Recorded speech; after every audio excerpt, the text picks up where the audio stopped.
Assalamualaikum warahmatullahi wabarakatuh. Waalaikumsalam warahmatullahi wabarakatuh. Bismillahirrahmanirrahim. Alhamdulillahi rabbil alamin. Wassalatu wassalamu ala ashrafil anbiya'i wal mursalin, imamil muttaqin, sayyidil ghurril muhajjalin, wa ala alihi wa ashabihil mujahidin at-tahirin. Amma ba'du. Saudara-saudara kaum muslimin rahimakumullah, sesungguhnya gaya hidup seseorang sangat ditentukan oleh cara bagaimana dia memandang hidup ini. Dengan kata lain, bagaimana seseorang memandang hidup, begitulah dia akan hidup. Oleh sebab itu, untuk mengubah keadaan seseorang harus diawali lebih dahulu dengan mengubah caranya memandang kehidupan ini. Itulah sebabnya dalam surah Ar-Ra'd ayat 11 Allah Subhanahu wa ta'ala menjelaskan, Innallaha la yughayyiru ma biqaumin hatta yughayyiru ma bi anfusihim. Allah Subhanahu wa ta'ala tidak akan mengubah nasib dan keadaan satu kaum sampai kaum itu berusaha mengubah apa yang ada di dalam diri mereka sendiri. Yang ada di dalam diri itu tentu tidak lain adalah rule of thinking, bahasa kerennya state of mind, kata orang Kulon. Cara berpikir, cara memandang kehidupan yang akan sangat mewarnai cara orang menjalani kehidupan itu sendiri. Oleh karena itu, pada pertemuan kali ini kita akan membicarakan tentang dasar dan tujuan hidup dari seorang muslim di dalam kehidupan ini. Yang pertama, tentang dasar dan landasan hidup. Seorang muslim tak dapat lain mendasarkan kehidupannya dengan Islam. Di dalam mendasari kehidupan dengan Islam ini, Allah Subhanahu wa ta'ala menuntut, Ya ayyuhalladzina amanu dukhulu fis silmi kafah. Hai orang-orang yang beriman, masuklah kamu ke dalam Islam itu secara total, secara utuh, secara seluruhnya. Jangan separuh-separuh, jangan sepotong-sepotong. Mendasari hidup dengan Islam artinya menjadikan Islam sebagai way of life, sebagai rule of thinking, sebagai state of mind di dalam kita memecahkan problema-problema kehidupan, sehingga tidak satu persoalan hidup yang bagaimanapun kecilnya sekalipun yang tidak tersentuh oleh nilai-nilai ajaran agama Islam ini. Kemudian di dalam mendasarkan hidupnya dengan Islam, ia mempunyai satu keyakinan. Pertama, Islam sebagai dasar hidupnya adalah agama yang sesuai dengan fitrah daripada manusia. Allah Subhanahu wa ta'ala pencipta manusia. Allah Subhanahu wa ta'ala yang menurunkan agama Islam. Oleh sebab itu, tentu saja seluruh konsepsi Islam ini sudah diukur sedemikian rupa sesuai dengan kemampuan yang dimiliki oleh manusia. Secara logika bisa kita katakan, pabrik mobil di Jerman misalnya bikin mobil namanya Mercy. Seiring dengan itu dikeluarkannya buku petunjuk. Mobil ini bernama Mercy, kecepatan maksimal sekian ratus kilometer per jam, daya angkutnya sekian ratus kilogram, kalau rusak memperbaikinya ini onderdilnya itu umpamanya. Karena pabriknya yang bikin mobil, lalu pabriknya juga yang mengeluarkan buku petunjuk, tentu buku itu sesuai benar untuk mobilnya. Dan logika mengatakan tidak bisa kita punya mobil Mercy rusak, kita perbaiki dengan menggunakan buku petunjuk yang dikeluarkan oleh pabrik mobil Fiat. Tentu saja mobil makin rusak, acak-acakan dan tidak karu-karuan. Ini artinya, jikalau manusia ingin baik, jikalau manusia ingin mencapai sesuatu yang bernama bahagia, dia harus mengikuti petunjuk yang dikeluarkan oleh yang menciptakan manusia. Dan petunjuk-petunjuk itu telah turun dalam satu konsepsi yang bernama Islam yang sesuai dengan fitrah manusia. Yang kedua, oleh karena keyakinannya bahwa Islam sesuai dengan fitrah manusia, ia pun berkeyakinan bahwa Islam adalah agama untuk seluruh manusia, universal. Walaupun ia diturunkan di tanah Arab, tetapi ia bukanlah agama hanya untuk orang Arab semata-mata. Keyakinan ini perlu ditegakkan kembali, oleh karena akhir-akhir ini muncul pendapat-pendapat yang menganggap seolah-olah agama itu barang impor. Persilahkan saja kalau memang itu merupakan keyakinannya, tetapi menganggap agama sebagai barang impor sungguh merupakan satu kekeliruan yang sangat besar. Bahwa Arab sebagian besar memang Islam, jelas. Tetapi Islam bukannya Arab, itu pun harus kita akui. Kita bisa menjadi Muslim yang baik tanpa perlu menjadi orang Arab. Dengan kata lain, kita bisa menjadi Muslim yang baik dengan tetap menjadi warga negara Indonesia yang baik. Bahwa Al-Quran diturunkan dalam bahasa Arab oleh karena memang ia turun di tanah Arab. Buktinya apa? Walaupun Quran dalam bahasa Arab, tidak satu pun ayat Quran yang ditujukan kepada orang Arab semata-mata. Tidak ada ayat ya ayyuhal arabiyun, hai orang-orang Arab. Tidak ada. Yang ada malah ya ayyuhan nas, wahai manusia. Manusia yang mana? Yang mana saja asal merasa manusia. Kalau tidak merasa manusia, tidak usah terpanggil dengan ayat tadi. Maka dalam mendasari hidup dengan Islam, kita berkeyakinan Islam adalah agama untuk seluruh manusia. Yang ketiga, di dalam mendasari hidup dengan Islam, kita berkeyakinan Islam adalah agama terakhir yang diturunkan kepada Rasul terakhir. Tidak ada Rasul dan Nabi sesudah Nabi Muhammad, dan tidak ada agama lagi sesudah agama Islam. Dasar-dasar keyakinan ini melembaga dalam pribadi kita, membentuk satu keyakinan yang mendasari kehidupan ini, sehingga tidak satu problema yang bagaimanapun kecilnya dalam kehidupan yang tidak tersentuh oleh nilai-nilai Islam.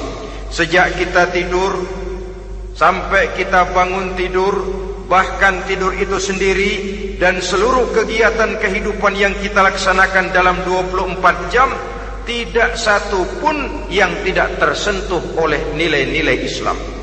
Inilah pandangan hidup Muslim. Jawaban seorang Muslim terhadap problema-problema kehidupan yang dihadapinya, yang di dalam menjawab problema itu ia Islam oriented, berorientasi kepada nilai-nilai Islam. Apa kata Islam tentang pekerjaan yang dihadapinya? Halal kata Islam, halallah dia katakan. Haram kata Islam, haram dia katakan. Islam oriented.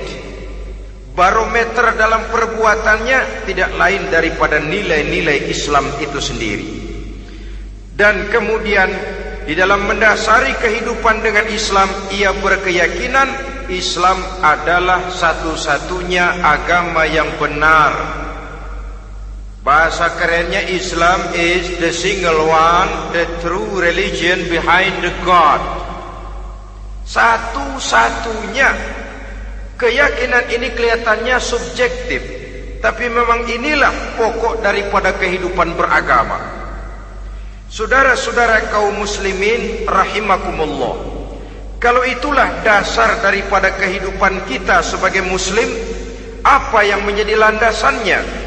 Kalau dasar hidup kita Islam, maka landasan hidup kita tidak lain adalah Al-Quran dan Sunnah Rasulullah Sallallahu Alaihi Wasallam.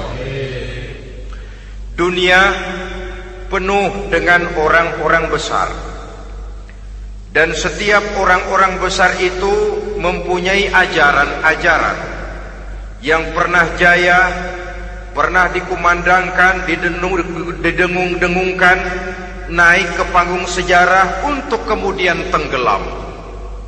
Satu ajaran hanya akan langgeng, satu ajaran hanya akan tahan lama apabila dia turun dari sumber yang serba maha. Kalau dia turun dari manusia, maka sifatnya hanya musim. Yang namanya musim, saudara-saudara, namanya musim tidak bisa dilarang. Tapi kalau sudah selesai, habis sendirian. Itu musim namanya. Musim rambutan. Kalau datang musim rambutan, apa bisa dilarang? Gak boleh musim rambutan. Ya tidak bisa, dia akan tumbuh terus. Tapi manakala musimnya habis, habis. Begitulah nasib dari ajaran yang nisbi, relatif dan temporer apabila dia bersumber dari manusia. Maka satu ajaran hanya akan langgeng, tahan lama apabila dia turun dari sumber yang serba maha. Dan itu sudah turun bernama Al-Quranul Karim. Sedangkan sunnah, saudara-saudara, merupakan penjelasan dari apa yang oleh Quran tidak dijelaskan dalam bentuk yang detail, melengkapi apa yang oleh Al-Quran hanya disebutkan dalam bentuk garis besarnya saja.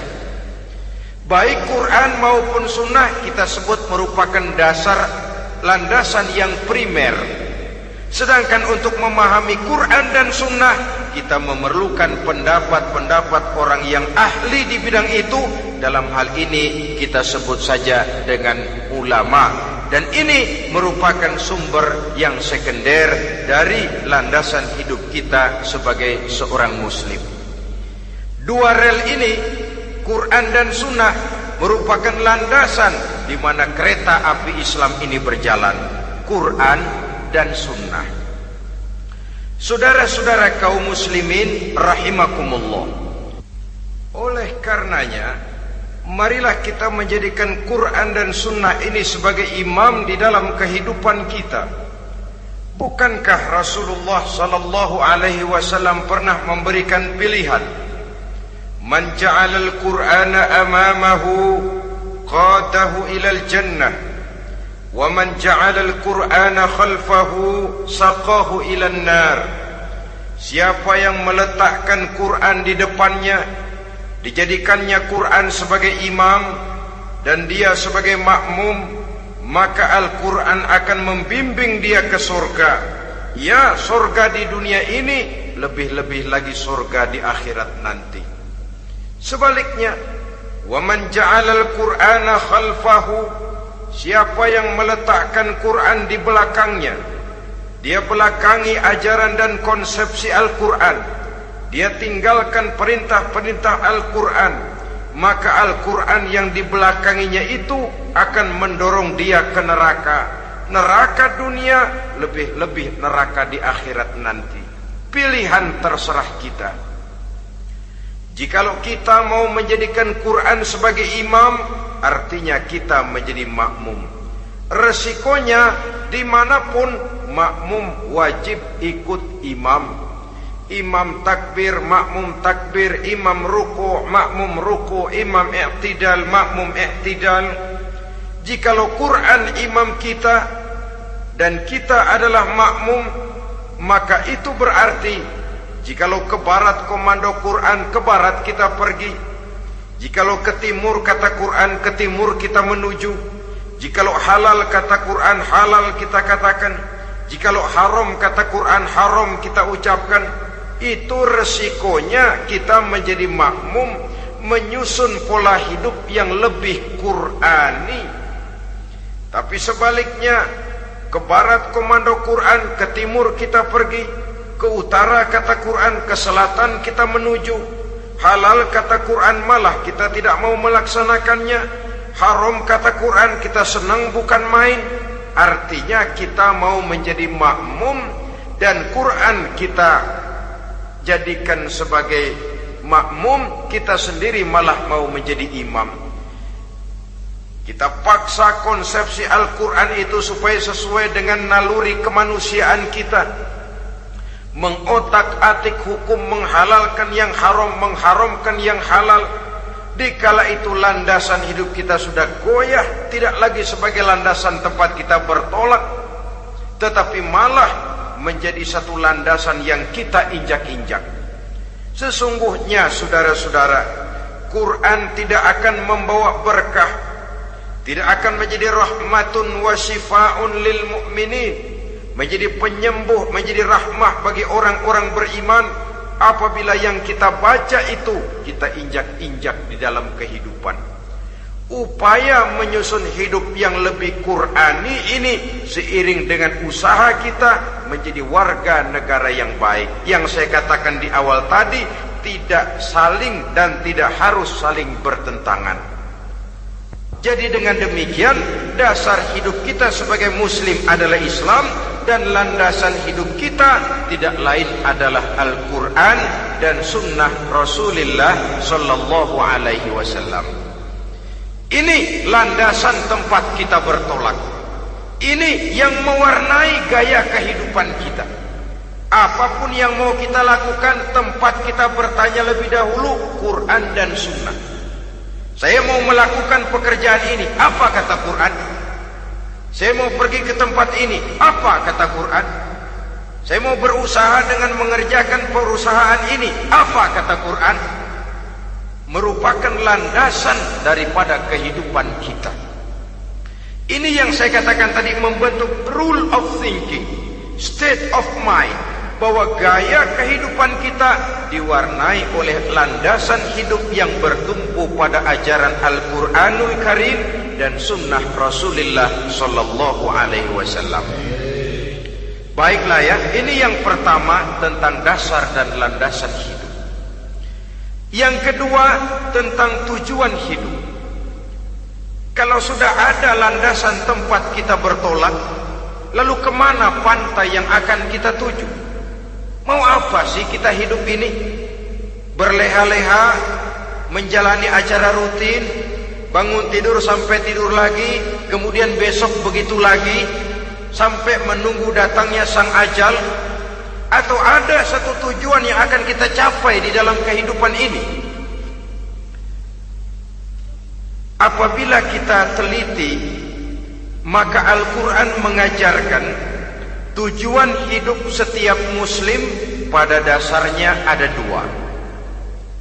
Pertama, kita sebut saja tujuan jangka pendek. Tujuan jangka pendek itu sasarannya dunia sekarang ini. Bentuknya horizontal, targetnya agar setiap pribadi muslim menjadi rahmatan lil alamin, rahmah bagi lingkungannya. Inilah yang oleh agama dinamakan hablum minan nas, yang isinya adalah ilmu dan peradaban. Jadi dunia dan seluruh isinya merupakan tujuan jangka pendek saja. Untuk mencapai tujuan jangka pendek, dunia dan seluruh isinya, unsur penunjangnya adalah pendidikan, pengalaman, atau nasib. Makin tinggi pendidikan, makin mudah menjangkau hidup. Makin banyak pengalaman, makin mudah menguasai dunia. Atau karena faktor nasib, pendidikannya tidak seberapa, pengalaman pun kadang-kadang dangkal, tapi karena nasibnya lagi hoki, kata orang sekarang, nasibnya lagi bagus, dia naik ke panggung memegang peranan. Faktor yang namanya nasib ini ada, tapi tidak bisa dijadikan sandaran untuk menjangkau dunia dan seluruh isinya. Unsur penunjangnya, pertama pendidikan, yang kedua pengalaman, yang ketiga faktor nasib. Oleh karena itu, apabila kita ingin mudah mencapai dunia, yang pertama harus kita laksanakan bagaimana menempuh satu pendidikan. Di zaman sekarang orang terangsang untuk hidup dalam pola yang oleh orang-orang priangan disebut hardolin. Saudara tahu hardolin? Itu potongan dari dahar modal ulin. Filsafat hidup yang pakaian mau bagus, makan mau enak, kerja nggak mau. Akhirnya jadilah dia penghayal kelas berat, tukang-tukang lamun kelas tinggi. Tiap hari kegiatannya ya cuma tidak terlepas dari tiga kriteria itu, hardolin. Pokoknya kalau sudah dahar modal ulin, besok ya begitu lagi, pola dari dimana orang pakaian mau bagus, makan mau senang, duit mau punya, kerja tidak mau. Kadang-kadang mau kerja tapi tidak tahu apa yang harus dikerjakan, ditambah oleh sempitnya lapangan pekerjaan. Tidak tahu apa yang harus dikerjakan, dilatar belakangi oleh tidak adanya pendidikan yang dia terima, sehingga mau kerja apa lalu bingung. Oleh karena itu, terutama buat adik-adik remaja, para pemuda, saya berpesan untuk menjangkau dunia, yang pertama harus kita jalani bagaimana membina diri, mendidik. Taruh kata drop out, putus sekolah. Tapi drop out bukan halangan bagi tumbuhnya cita-cita yang mulia. Bahkan ada orang bilang many a great man starts as a newspaper boy. Banyak orang-orang besar yang memulai pekerjaannya dagang koran. Putus sekolah bukan merupakan halangan bagi tumbuhnya cita-cita yang mulia. Dan tidak sedikit orang-orang besar yang tidak keluaran perguruan tinggi. Tidak sedikit orang-orang besar yang tidak merupakan produk dari perguruan tinggi tertentu, tapi kerajinannya belajar, banyak membaca, banyak bergaul, autodidak. Syukur kalau masih bisa menempuh pendidikan yang formal. Kekurangan ekonomi, kemiskinan keluarga jangan menjadi penghalang bagi tumbuhnya cita-cita yang tinggi untuk menempuh karier pendidikan yang baik. Ini memang baik, tapi bagaimanapun kata orang, lebih baik makan singkong beneran daripada makan roti ngimpi.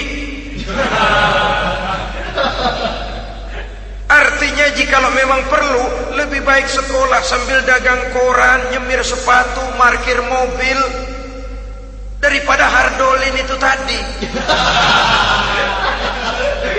Tanpa prospek hari depan yang ada artinya.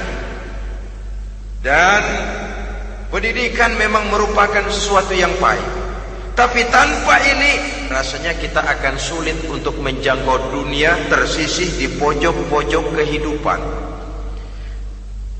Jangan lalu bilang, manusia kan rezekinya sudah dijamin oleh Allah, ayam saja ada rezekinya. Of course, tapi jangan lupa, cara ayam cari rezeki dengan cara manusia cari rezeki lain. Kalau ayam cari rezeki dari tahun atu, modalnya cuma ceker sama patok. Kalau ayam mah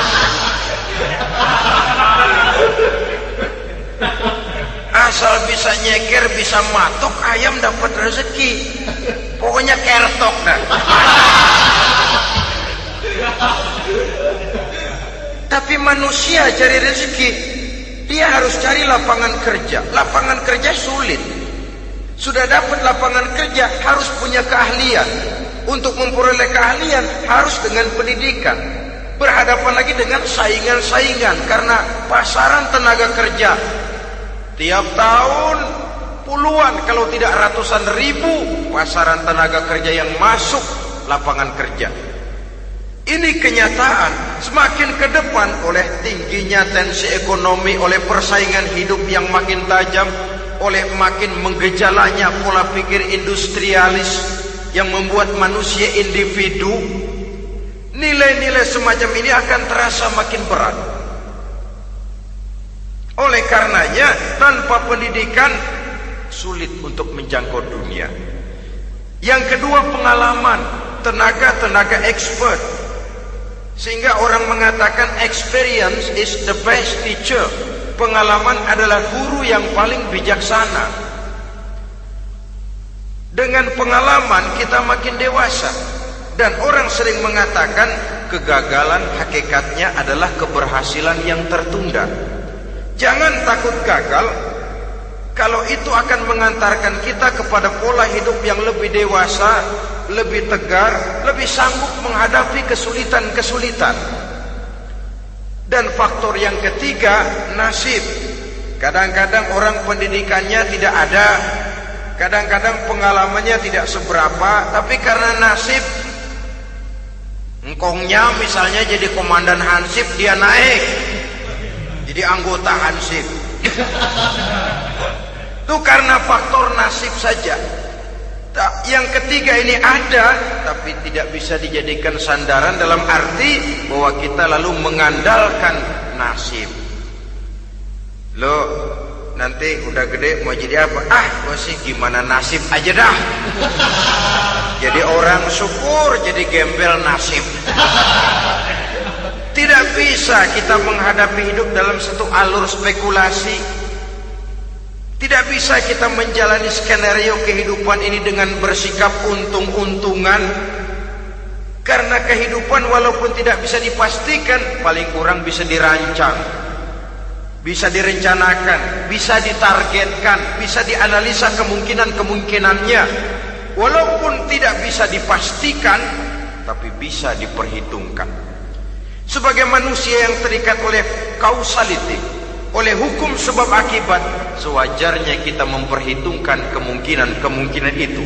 Kira-kira 5, 10, 15 tahun yang akan datang, sejauh mana kesulitan-kesulitan dalam kehidupan ini, sejauh mana persaingan dalam hidup, sejauh mana tenaga kerja dibutuhkan, sejauh mana keahlian dan skill menunjang ke arah itu. Kalau tidak, kita akan tersisih di sudut-sudut kehidupan untuk lebih banyak jadi penonton daripada menjadi pemain. Padahal kita ingin jadi pemain, kita ingin aktif, kita ingin punya peranan, karena kita oleh agama dituntut menjadi rahmatan lil alamin, menjadi rahmah bagi lingkungan di mana kita tinggal, mewarnai lingkungan, bukan cuma diwarnai oleh lingkungan itu sendiri. Itu tadi tujuan jangka pendek sebagai tujuan yang pertama. Yang kedua, tujuan jangka panjang. Tujuan jangka panjang ini sasarannya adalah akhirat. Bentuknya vertikal, targetnya adalah mardotillah atau ridho daripada Allah. Dan ini yang oleh agama dinamakan dengan hablum minallah, tali vertikal yang menghubungkan manusia langsung dengan Tuhannya.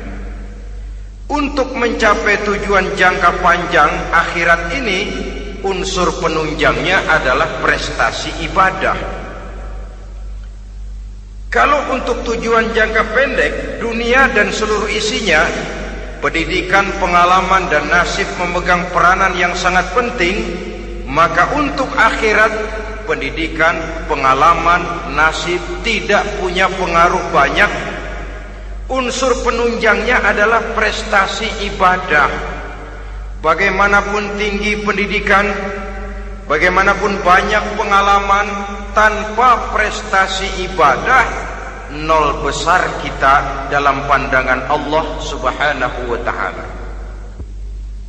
Saudara-saudara kaum muslimin rahimakumullah, itu sebabnya seorang muslim sholat, puasa, haji, zakat, yang kalaupun ada target dunia, itu cuma side effect saja, sekedar satu efek sampingan, target utamanya tetap tujuan jangka panjang, akhirat dan ridho Allah. Kenapa kita sholat? Untuk mencari ridho Allah.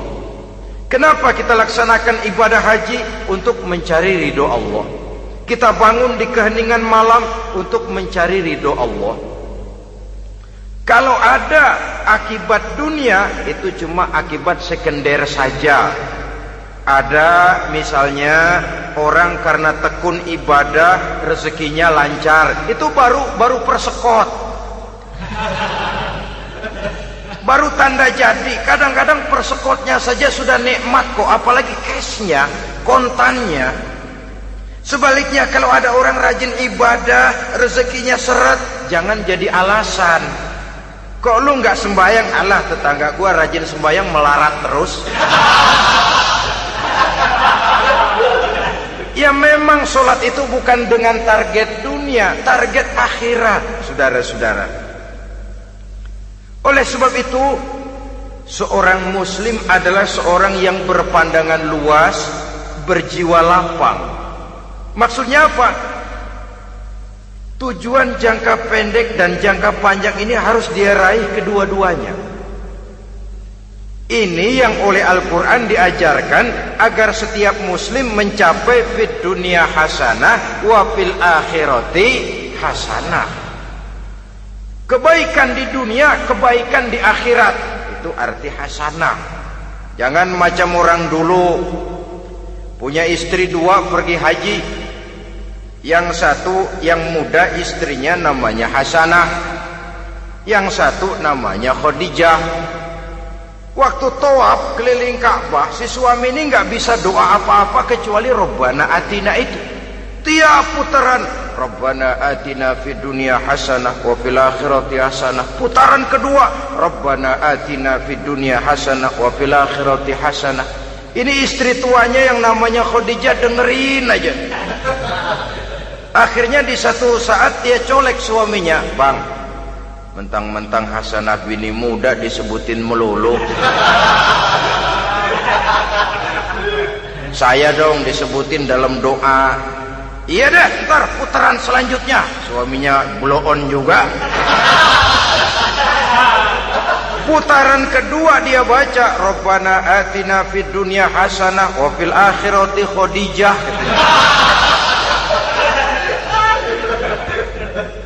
Saudara-saudara, itu makna refleksi daripada doa tadi itu, doa sapu jagat. Kita ingin fid dunya hasanah wa fil akhirati hasanah. Tujuan jangka pendek dunia tercapai, tujuan jangka panjang akhirat dan ridho Allah juga tergapai. Oleh sebab itu Al-Quran menjelaskan, wabtaghi fima atakallahu ad-daral akhirah wa la tansa nasibaka minad dunya. Dengan karunia yang diberikan Allah kepadamu, carilah bahagia akhirat. Wala tansa nasibaka minad dunya, tetapi jangan lupakan bagianmu dalam kehidupan di dunia ini. Cari akhirat, utamakan akhirat dengan tidak usah melupakan jatahmu di dunia. Kenapa saya katakan seorang muslim berjiwa besar? Sebab andai kata dia gagal mencapai tujuan jangka pendek, andai kata dia gagal di dunia, dan dia oleh Islam diajarkan jangan sampai gagal, tapi andai kata dia gagal, dia masih punya tujuan jangka panjang, akhirat dan ridho Allah. Dia masih bisa menghibur diri, biarlah di dunia kita sederhana, bahkan biarlah susah di dunia, asal di akhirat kita bahagia. Orang yang tidak punya pandangan hidup semacam ini, sorgalah dunia ini, segalanya telah tertumpu di sini.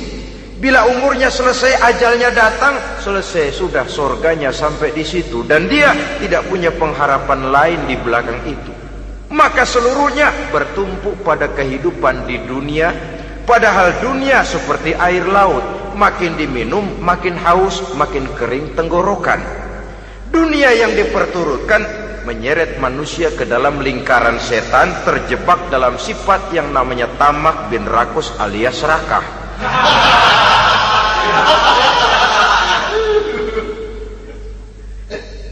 Andai andai kata dia gagal untuk tujuan jangka pendek, dia masih punya tujuan jangka panjang, akhirat. Dia masih sanggup berkata, biar di dunia kita sederhana, bahkan biar kebelangsak sengsara susah di dunia, asal di akhirat kita bisa bahagia. Kan masih ada harapan. Yang paling bangpak, paling rusak betul, sudah di dunia sengsara, di akhirat celaka. Di dunia rumahnya gubuk, pinggir kali miring, asal hujan bocor, utang selebar warung. Bayang kagak, ngaji enggak, puasa enggak, saban malam merit mulu. Saudara hadirin yang saya hormati, lalu kapan mau bahagia kalau sudah di sini susah, di sana akan susah juga. Ini yang pertama, seorang muslim, seorang yang optimis, berjiwa besar, luas pandangan. Kegagalan dia dalam jangka pendek tidak menyebabkan dia melupakan tujuan jangka panjang. Yang kedua, positifnya apa? Cara dia mencapai tujuan jangka pendek diwarnai oleh keyakinan adanya tujuan jangka panjang. Dia memang benar cari harta, tapi karena dia yakin ada akhirat, Allah ridho apa tidak? Ini positifnya. Saya memang cari duit, tapi dengan cara ini Allah ridho apa tidak? Saya memang ingin berpakaian yang rapi, tapi dengan tidak menutup aurat begini, Allah ridho atau tidak? Saya memang bergaul menghormati teman, tapi terjebak dalam minuman keras karena menghormati teman, Allah ridho apa tidak? Ini orang yang punya tujuan jangka panjang. Segalanya diberikan bingkai dengan pertanyaan, Allah ridho atau tidak? Keyakinannya terhadap tujuan jangka panjang mewarnai gaya hidupnya di dunia ini, mencapai tujuan jangka pendek tadi. Mau minum, Allah ridho apa enggak ini? Mau makan, yang saya makan Allah ridho apa enggak ini? Pendeknya apapun yang mau dia kerjakan, karena dia punya keyakinan tujuan jangka panjang, dia selalu menimbang terhadap ridho Allah tadi. Jadi tanpa prestasi ibadah, kita nol besar dalam pandangan Allah. Ini nilai manusia yang hakiki di sini. Ini makna inna akramakum indallahi atqakum. Di akhirat nanti kan tidak pernah akan disidang, kamu pendidikan setinggi apa? Tidak. Gelarmu berapa renteng? Profesor, doktor? Tidak. Akhirat hanya menyidang, kau sholat atau tidak? Kau puasa atau tidak? Kau zakat atau tidak? Diberikan kamu harta yang banyak, dari mana kau dapat, kemana kau belanjakan? Prestasi ibadah itu yang ditanya. Setinggi apa pendidikan, sebanyak apa pengalaman, no problem. Tidak jadi masalah di akhirat itu. Prestasi ibadah itu yang akan kita persembahkan di hadapan Allah. Itu makna inna akramakum indallahi atqakum. Kerbau dinilai dari dagingnya, makin gemuk makin mahal harganya. Tapi ada perkutut lebih mahal dari kerbau. Perkutut itu mahalan mentahnya loh daripada matangnya. Karena harga perkutut pada suaranya. Lalu di mana harga manusia yang paling gemuk? Tidak. Suaranya, oh kalau manusia dinilai dari suaranya, barangkali Madonna nomor awal masuk surga. Hanyalah dengan prestasi ibadah kita bisa mencapai tujuan jangka panjang, akhirat dan ridho Allah. Nah baiklah ya, kalau sudah jelas bahwa kita punya dua tujuan jangka hidup, jangka pendek dan jangka panjang, bagaimana Islam mengajarkan kita meraih dua ini? Pada prinsipnya Islam mengajarkan sistem keseimbangan. Dalam berbagai aspek kehidupan, keseimbangan ini nampak dengan nyata diajarkan oleh agama kita. Seperti ayat yang saya bacakan tadi. Dengan karunia yang diberikan Allah kepadamu, cari negeri akhirat, tapi jangan lupakan bagianmu di dunia ini. Dalam bentuk yang lebih nyata, bekerjalah untuk duniamu seolah kau akan hidup buat selamanya, tapi bekerjalah buat akhiratmu seolah kau akan mati besok. Manifestasinya dalam kehidupan, misalnya orang kaya diperintah membantu yang miskin, tapi orang miskin dianjurkan berusaha. Jangan mengandalkan hidup kepada yang kaya, seimbang. Kamu kaya, betul Pak, bantu yang miskin. Kamu miskin, iya Pak, berusaha. Seimbang. Tuan rumah diwajibkan menghormati tamu, tamu diwajibkan tahu diri, seimbang. Jadi bagaimana kalau sudah kita bekerja di sawah, di ladang, di pasar, di kantor, anggap kita akan hidup selamanya agar timbul gairah kerja. Tapi kalau sudah sholat, anggap kita akan mati besok supaya timbul khusyuknya. Nah, titik tekannya di mana? Stresnya itu. Walaupun Islam mengajarkan sistem keseimbangan, tapi Al-Quran tetap menggarisbawahi walal akhiratu khairul laka minal, bahwa bagaimanapun seimbangnya, akhirat itu lebih utama daripada dunia. Bagaimana implementasinya? Kata orang-orang tua, kalau kita menanam padi, rumput pasti tumbuh, tapi nanam rumput jangan mimpi tumbuh padi. Maksudnya apa? Kalau satu perbuatan kita niatkan karena Allah, dunianya pasti ikut. Tapi kalau satu perbuatan diniatkan karena dunia semata-mata, akhirat akan hilang. Sebab itu, biasakanlah berbuat sesuatu baik untuk tujuan jangka pendek, lebih-lebih untuk tujuan jangka panjang, dengan motif lillahi ta'ala. Jadi saya ulangi, satu perbuatan kalau sudah diniatkan karena Allah, dunia biasanya ikut. Tapi kalau diniatkan karena dunia semata-mata, akhirat akan luput. Padahal itu titik tekannya, walal akhiratu khairul laka minal ula. Saudara-saudara kaum muslimin rahimakumullah, ini tujuan hidup. Jadi landasan tempat kita bertolak sudah jelas, pantai yang akan kita tuju dalam kehidupan ini juga sudah nyata. Kita ingin mencapai apa yang dinamakan fid dunya hasanah wa fil akhirati hasanah. Untuk itu perlu ada keseimbangan, tetapi titik tekannya tetap akhirat lebih utama daripada kehidupan dunia ini. Sekarang kalau sudah ada dasar hidup, sudah ada tujuan yang akan kita capai, tentu harus ada alat untuk mencapainya. Semuanya perlu sarana. Bahkan pada hakikatnya dalam kaidah usul fikih para ulama mengajarkan lil wasail hukmul maqasid. Sarana dan tujuan hukumnya sama. Ini mestinya mendidik umat Islam jadi pinter. Jangan cuma berpikir melaksanakan satu pekerjaan, tapi juga berpikir menciptakan sarana untuk terwujudnya pekerjaan itu. Misalnya umat Islam wajib pergi haji kalau mampu, kan begitu toh? Kalau dia umat Islam Indonesia, tentu pergi hajinya ke Mekah. Mekah, Jeddah, Mekah, Indonesia, perlu sarana angkutan untuk sampai ke sana. Kapal laut, kapal udara. Artinya umat Islam harus maju di bidang teknologi, bisa menciptakan pesawat, bisa menciptakan kapal laut, sarana yang akan menyampaikan dia untuk bisa melaksanakan ibadah haji.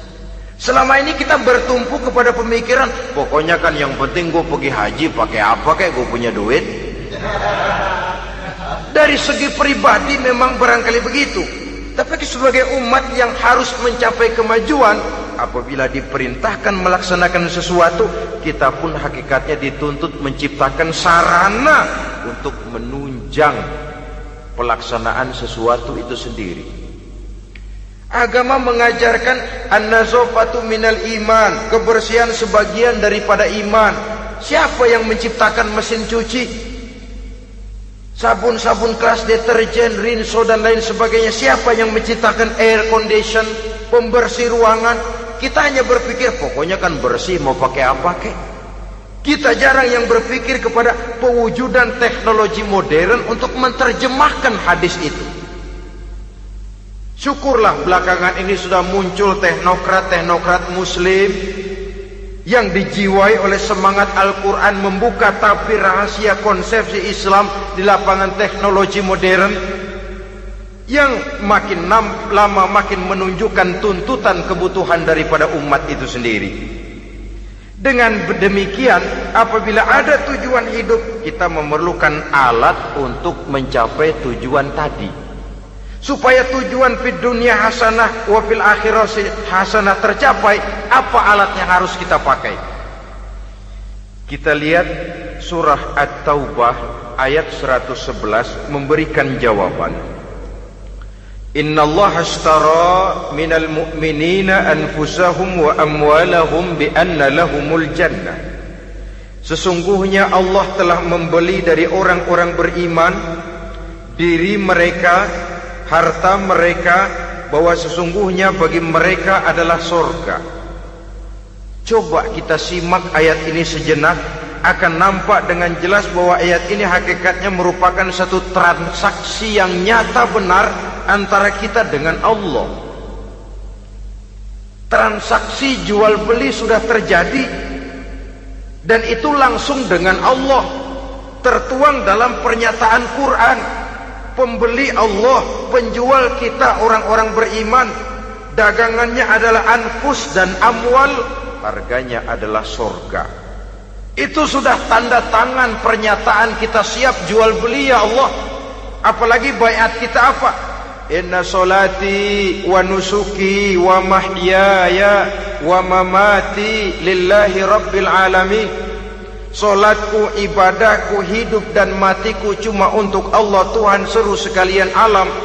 Minimalnya 5 kali sehari semalam baiat ini kita ulang dan kita ulang. Kenapa lalu kita tidak konsekuen? Dalam konteksnya dengan persoalan, maka alat hidup kita itu ada 2. Pertama, anfus. Ini bentuk mufrad dari jamaknya, bentuk jamak dari mufrad nafsun. Biasa diterjemahkan dengan diri. Yang dimaksud dengan diri adalah kepribadian. Yang dimaksud dengan kepribadian ialah kekayaan yang kita miliki dalam kepribadian kita. Artinya bisa tenaga, pikiran, konsep, gagasan, wewenang, ide, pangkat, jabatan, kemampuan, keahlian, skill, itu semuanya masuk ke dalam anfus, diri. Sedangkan amwal bentuk jamak dari mufrad malun, biasa diterjemahkan dengan harta. Pengertian di sini ialah seluruh bentuk-bentuk materi yang berada di bawah kekuasaan kita. Bisa rumah, bisa uang, bisa tanah, bisa kebun, bisa pabrik, bisa peternakan, itu semuanya amwal.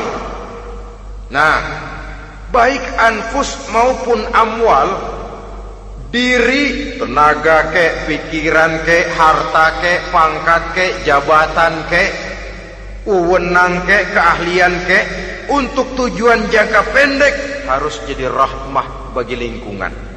Untuk tujuan jangka panjang harus menunjang jalan menuju ridho Allah.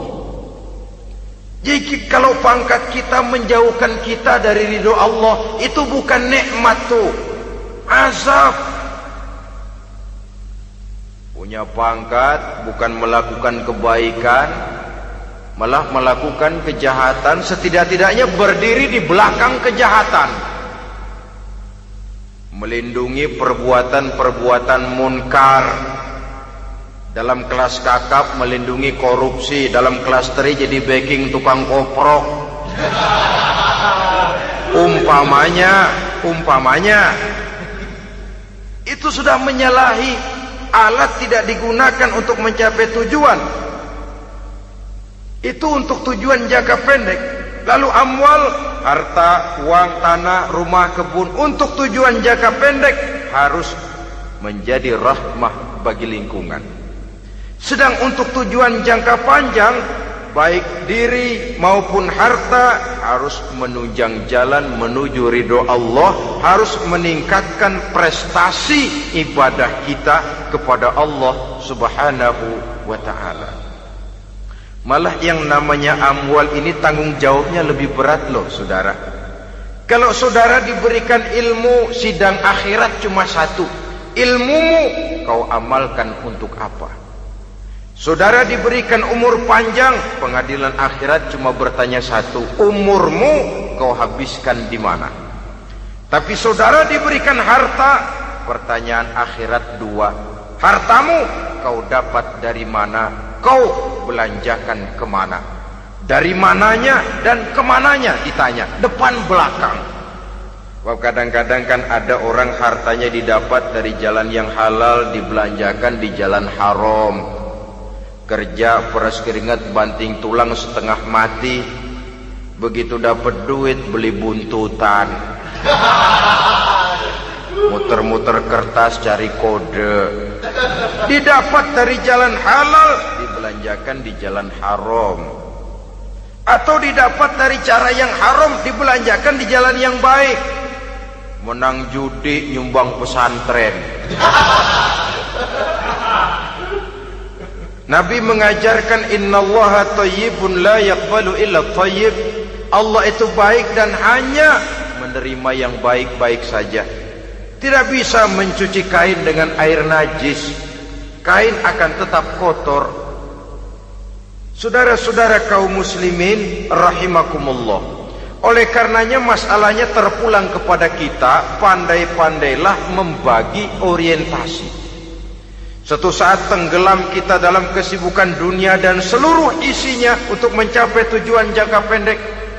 Lain saat tenggelam kita memfanakan diri untuk mencapai tujuan jangka panjang, akhirat dan ridho Allah. Karena kehidupan ini bukan berjalan tanpa batas. Umur ini bukan satu karunia tanpa pertanggungan jawab.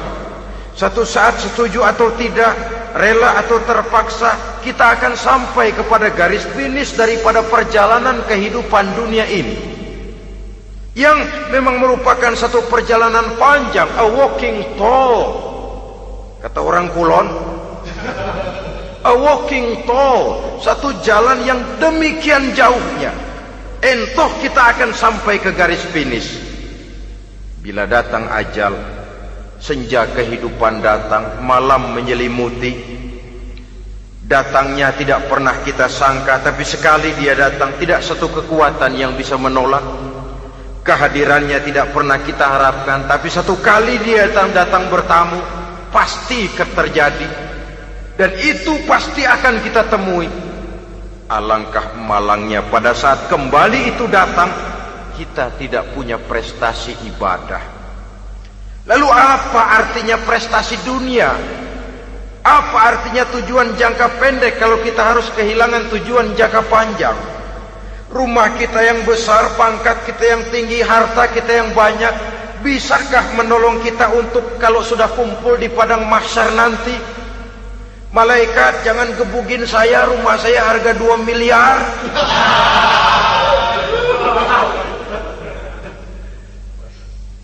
Sudahlah malaikat, damai saja, itu Rolls Royce saya. Pakai saja malaikat, pakai. Kata malaikat, gue budak, gue nggak butuh gituan. Hanya prestasi ibadah yang bisa menyelamatkan kita pada kondisi semacam itu. Jadi oleh karena itu saudara-saudara, biar di dunia ini rumah kita besar, mobil bagus, uang banyak, pabrik ada, usaha lancar, asal di akhirat masuk surga aja, nggak apa-apa. Daripada di dunia sengsara, di akhirat neraka, senangnya kapan? Sudah di sini sengsara, di sana kebelangsak. Itu yang orang-orang tua bilang lacur kuda namanya. pelan dipecut, kenceng digentak, setengah mati, serba salah. Kuda kalau bisa ngomong, gue setengah mati, serba salah. Pelan dipecut, kekencengan ditarik, itu yang namanya lacur kuda begitu. Serba salah posisinya. Untuk itu pandai-pandailah membagi orientasi supaya tercapai tujuan ideal ini, fid dunya hasanah wa fil akhirati hasanah. Ini tentang tujuan hidup. Nah, untuk mencapai tujuan ini kita tidak berjalan sendiri. Kita perlu teman hidup.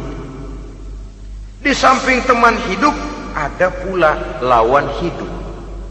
Siapa teman hidup kita untuk mencapai tujuan hidup ini? Dalam arti sempit, teman hidup kita suami istri yang taat kepada Allah. Suami istri lebih dari sekedar satu pasangan, juga saling melengkapi, merupakan bagian daripada kehidupan. Suami adalah teman istri, istri adalah teman suami untuk mencapai tujuan hidup tadi, mencapai fid dunya hasanah wa fil akhirati hasanah. Seiring, seirama, selaras, serasi, seimbang, kata orang sekarang. Teman dalam arti sempit. Adapun teman dalam arti luas, setiap orang yang pandangan hidupnya sama dengan kita, setiap orang yang akidahnya sama dengan kita, terlepas dari suku bangsa apapun, warna kulit apapun, bahasa apapun, jikalau keyakinannya sama, pandangan hidupnya sama, dia adalah saudara kita dalam artian yang luas. Islam tidak kenal teritorial, maka tidak ada itu Islam Jepang. Ya walaupun secara formalnya ada, tapi informal Muslim adalah Muslim, diikat dengan akidah. Itu teman hidup. Lalu lawan hidup siapa? Pertama iblis, dalam segala bentuk dan implementasinya. Yang kedua, setiap orang yang pandangan hidupnya tidak sama dengan kita secara ideologis, itulah lawan hidup kita. Maka yang teman jadikan teman, yang lawan jadikan lawan. Jangan teman dijadikan lawan, lawan dijadikan teman. Itu namanya kopiah dipasang di kaki, pak bakyak naik ke jidat. Wajar kalau kepala lalu jadi benjol. Salah milih teman, salah cari lawan. Salah milih teman, salah cari lawan. Akibatnya kita yang akan susah di kemudian hari nanti. Saudara-saudara kaum muslimin rahimakumullah, oleh karenanya pandai-pandailah dalam hidup ini. Yang teman jadikan teman, yang lawan jadikan lawan. Kalau lawan kita jadikan teman, sementara teman kita jadikan lawan, dan itu yang banyak terjadi dalam praktek kehidupan, kita tidak akan bisa mencapai tujuan, karena akan tertarung di kaki sendiri. Nah, ini sajalah yang kita bicarakan pada pertemuan kali ini. Mudah-mudahan ada manfaatnya. Terima kasih atas segala perhatian. Mohon maaf atas segala kekurangan. Usikum wa nafsi bitaqwallah. Wassalamualaikum warahmatullahi wabarakatuh. Waalaikumsalam.